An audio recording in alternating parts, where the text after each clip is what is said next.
Apakah penduduk sorga itu juga wanita-wanitanya bisa melahirkan?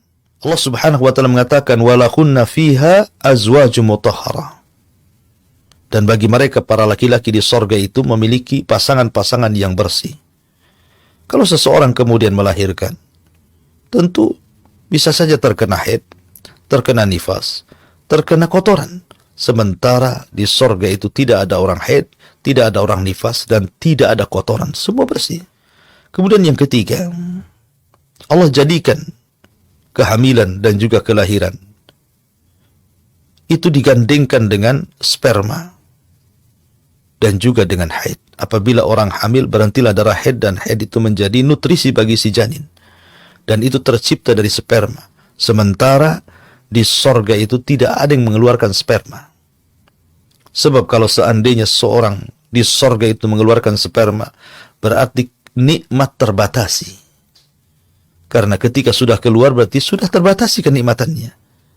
Makanya biar nikmat itu daim terus menerus, merasakan nikmat luar biasa, makanya hubungan mereka antar suami istri di sorga tidak sebagaimana hubungan di dunia. Apabila seorang suami atau istri sudah mengeluarkan sperma, maka hilanglah nafsunya.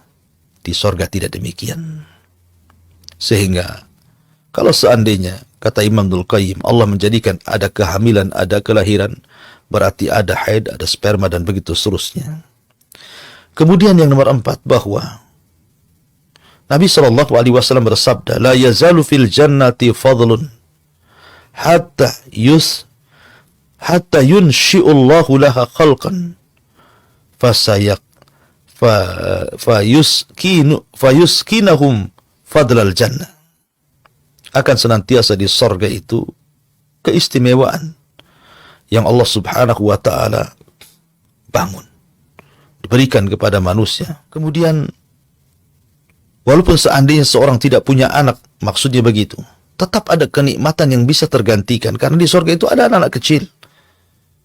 Dari anak-anak yang ketika di dunia meninggal sebelum balik, maka mereka akan wildanu mukhalladun yatufuna bi aqwabin wa abarika wa ka'sim min ma'in.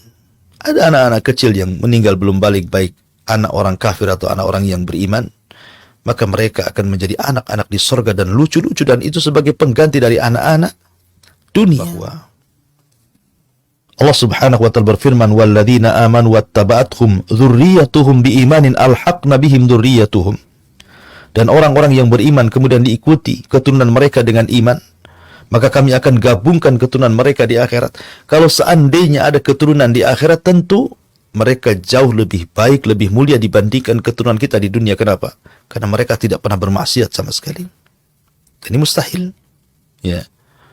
Kemudian juga alasan yang terakhir, bahwa sorga itu bukan tempat berkembang biak manusia, tidak sebagaimana di dunia.